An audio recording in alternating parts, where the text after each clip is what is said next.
तो इतना अफोर्ड नहीं कर सकते, तो लेकिन खुद कमाना पड़ता है और खुद ही आगे बढ़ना पड़ता है। अगर मुझे कोई स्पोर्ट करता है तो मैं इंशाल्लाह अल्लाह के हुक्म से नेशनल पाकिस्तान लेवल तक तो आ गया हूँ, लेकिन आउट ऑफ कंट्री भी जाके अपने पाकिस्तान का झंडा जो है लहराऊँगा और पाकिस्तान का नाम रोशन करूँगा।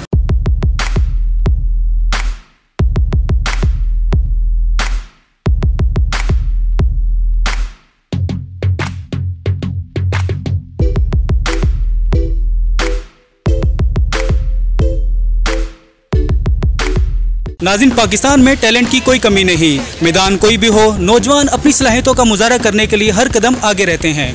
मैं आपकी मुलाकात आज एक ऐसे नौजवान से करवाने जा रहा हूं जो न सिर्फ एक माहिर स्टैंडर हैं और स्केटर भी हैं और नेशनल लेवल तक पाकिस्तान की खिदमत सरंजाम दे चुके हैं। तो आइए हम उनसे मुलाकात करते हैं।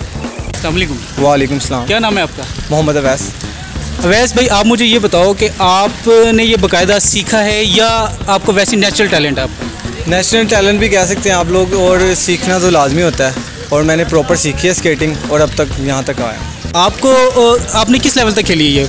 मैंने नेशनल लेवल तक खेली है और पंजाब लेवल तक खेली है और डिस्ट्रिक्ट लेवल तक खेली है स्केटिंग। तो आपको कोई हुकूमत की जानिब से कोई एहलकार आपको सपोर्ट करने के लिए हाजिर हुआ है आपके पास? अभी तक तो कोई भी नहीं हुआ सपोर्ट करने के लिए, क्योंकि हम लोग खुद अपनी गेम को आगे बढ़ा रहे हैं। तो ये आपने जो क्लब वगैरह बनाया हुआ है, इसमें आपका एक्सपेंडिचर वगैरह कौन अफोर्ड कर रहा है? ये हमारे सर खालिद सईद हैं। उन्होंने 42 साल अपने ज़िंदगी के जो हैं स्केटिंग के कर दिए हैं नाम, और जो है उनकी वजह से अब तक हम यहाँ पे स्केटिंग कर रहे हैं। कैमरे की तरफ देख। अच्छा, ये तो बड़ा ख़तरनाक एक खेल है, जाहिर सी बात है इसमें बड़ी आपको प्रैक्टिस की ज़रूरत पड़ती है। तो प्रैक्टिस के दौरान आपको कोई चोट वगैरह या कोई सीरियस इंजरी वगैरह हुई हो कभी? सीरियस इंजरी तो बहुत ज़्यादा होती हैं, लेकिन पहली बात तो ये इतना ख़तरनाक खेल नहीं है। आप लोग हेलमेट और नी कैप्स, एल्बोज़ और ग्लव्स पहन के कर सकते हैं। कोई भी हो, बड़ा छोटा हो सकता है, ठीक है। और जब डेंजर स्टंट की बात आती है तो हम लोग गिरते हैं तो चोट वगैरह तो आती है, लेकिन आप सेफ्टी किट पहन के करेंगे तो बिल्कुल चोट नहीं आएगी। तो आपके कितने स्टूडेंट्स हैं आपके?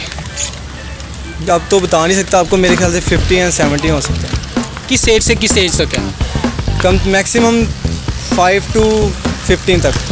5 to 15 तक, ठीक। अच्छा, मुझे आप ये बताइए, जो इस स्पोर्ट्स में जो आपको चीज़ें ज़रूरत होती है, आपको क्या क्या चीज़ें, इनको मुझे बाकायदा नाम भी बताएं। स्केटिंग में जो ज़रूरत है चीज़ें हैं वो है हेलमेट, ठीक है, एल्बोस, ग्लव्स और नी कैप, जो बहुत ज़रूरी हैं। आप अगर गिर भी जाते हैं तो आपको उनकी वजह से चोट नहीं आ सकती। ये एक स्टूडेंट जो आपका है, उसको ये सारी चीज़ें जो दरकार हैं, उस पर कितना खर्चा आ जाता है? मैक्सिमम 7 to 6,000 तक। 7 to 6,000। तो एक आम स्टूडेंट अफोर्ड कर लेता है इतना? जी, मैं अगर अफोर्ड भी नहीं कर सकता तो फिर भी हम लोगों का फ़र्ज़ है कि आगे थोड़ा सा हम उसकी भी हेल्प कर सकें। हमारी तो कोई भी नहीं करता, लेकिन हम तो उसकी हेल्प। आपकी क्यों कोई नहीं करता? क्योंकि हम मिडिल क्लास फैमिली से हैं, तो इतना अफोर्ड नहीं कर सकते, तो लेकिन खुद कमाना पड़ता है और खुद ही आगे बढ़ना पड़ता है। सर, आप क्या समझते हैं कि अगर आपको कोई थोड़ा सा ताउन मिले या कोई सपोर्ट मिले तो आप इस खेल में कहाँ तक जा सकते हैं? अगर मुझे कोई सपोर्ट करता है तो मैं इंशाल्लाह अल्लाह के हुक्म से नेशनल पाकिस्तान लेवल तक तो आ गया हूँ, लेकिन आउट ऑफ कंट्री भी जाके अपने पाकिस्तान का झंडा जो है लहराऊँगा और पाकिस्तान का नाम रोशन करूँगा। नाज़रीन, ये थे मोहम्मद अवैस जो नेशनल लेवल तक खेल चुके हैं। इनका कहना है कि अगर हुकूमती सतह पर अगर इन्हें कोई सपोर्ट हासिल हो तो यकीनन पाकिस्तान का नाम रोशन करेंगे। उम्मीद है आपको ये वीडियो पसंद आई होगी। इस तरह की मज़ीद वीडियोज़ देखने के लिए देखते रहें उर्दू मीडिया और अपने मेज़बान फैसल अकरम को इजाज़त दीजिए।